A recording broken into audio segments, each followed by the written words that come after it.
ও যে আমার নামে জীবন করলো, আমার যে কবিরা ছোটখাটো গুণা যেগুলো আছে এইগুলো আল্লাহ তাআলা জীবন দ্বারা আমাকে মাফ করে দিচ্ছে, ওর উপরে নিয়ে দিচ্ছে। আমার ভালো হলো না? অনেক মানুষ, অনেক যুবক ভাই, অনেক মুসলমান ভাই এমন ব্যক্তি যিনি জুব্বা পরেন, দাঁড়িয়ে আছে, টুপি আছে, কিন্তু তার মানে বদনাম করতেছে আলেম বলে। এক আলেমের কারণে হাজার আলেমের বদনাম হচ্ছে। এই জন্য অনেক ওলামায়ে কেরাম বলেন, টুপি করলে আলেম হওয়া যায় না, জুব্বা করলে বড় বুজুর্গ হওয়া যায় না, দাঁড়িয়ে রাখলে বড় আলেম হওয়া যায় না। সেজন্য এমন ব্যক্তি সম্পর্কে আমরা যাচাই বাছাই না করে এমন কথা কখনো বলবো না, যে কথা বলার কারণে আল্লাহ পাক রব্বুল আলামিন হাসরের মাঠে আমাকে আপনাকে আটকে রাখবে। হযরতের যে দুই তিনটা কথা আমি শুনলাম, বাংলাদেশের অনেক মানুষই, অনেক আলেম, অনেক ব্যক্তি ইউটিউব ক্যামেরা করে ইউটিউবে দেখায় ইখলাস এবং তাওয়াক্কুল যাদের ভিতর একটু বেশি, যারা আল্লাহর ভয় বেশি, প্রয়োজন নাই আমার ওই সমস্ত ওলামায়ে এই ইউটিউবের ভিতরে। হ্যাঁ, অনেক বড় ওলামায়ে কেরাম আছেন, তারা কখনো কখনো এটাকে কি করছেন, সাপোর্ট করছেন। কেন? মানুষ যেন এটার মাধ্যমে কোরআনের দাওয়াত পায়। হযরতের যে বিষয় আলোচনা আছে আলহামদুলিল্লাহ, এখান থেকে যুবক ভাইদের জন্য অনেক কিছু শিখা।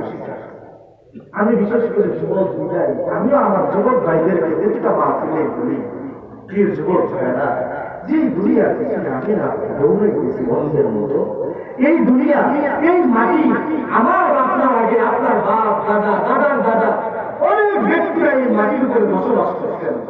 যাদের ক্ষমতা আছে আপনার আগে তাদের ক্ষমতা আরো অনেক বেশি ছিল।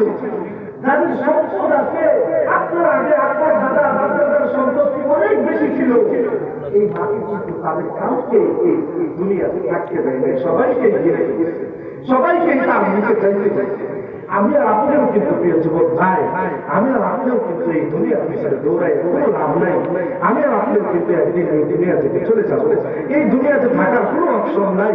সেজন্য এই দুনিয়ার পিছনে না দৌড়াইয়া আল্লাহ পাক রব্বুল আলামিন যেভাবে আমাদের এই রাসূলের উপর রাসূল চলতে বলছেন, ওই পথে যদি আমি আর আপনি জীবনটাকে সুন্দরভাবে চালাইতে পারি, ওই পথে যদি চলতে পারি, জীবনটাকে ওই রঙে রঞ্জিত করতে পারি যে রঙে আমার সাহাবীরা রাসূলকে দেখে রঙে রঞ্জিত করছিল।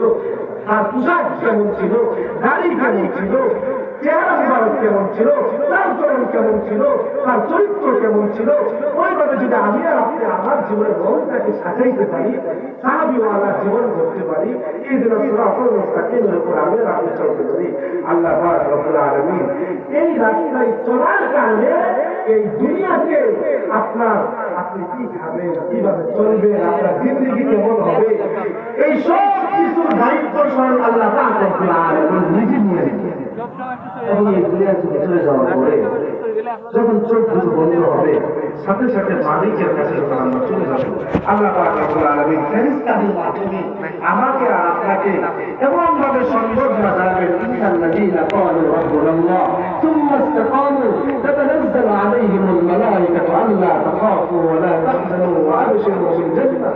যে বান্দা জবানে দিয়ে বলল আমার রব আল্লাহ, এবং এই কথার উপরে এই রবকে বিশ্বাসের উপরে ইস্তিকামত রাখলো, সুম্মা ইসতাকামু তাতানাজ্জালু, আল্লাহ পাক রব্বুল আলামিন বলেন আমি ওই বান্দার উপরে ফেরেশতাদেরকে নাযিল করে জান্নাতের জন্য সুসংবাদ দেয়, দুনিয়ার কোনো জিন্দেগির জন্য কোনো কষ্ট, কোনো দুঃখ তোমাকে পাকড়াও করতে পারবে না, ধরতে পারবে না।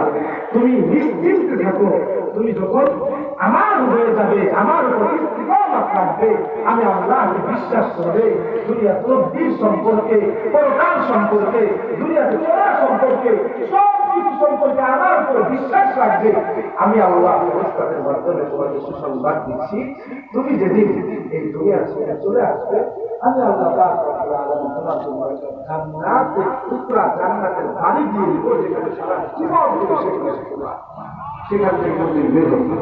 সেই জন্য ভাইরা আজকের এই মাহফিল থেকে শুনলাম, জানলাম, আবার এখানে চলে গেলাম, কোনো আমল করলাম না, হযরতে আশা করলাম, সেটা কোনো সফলতা আসবে না।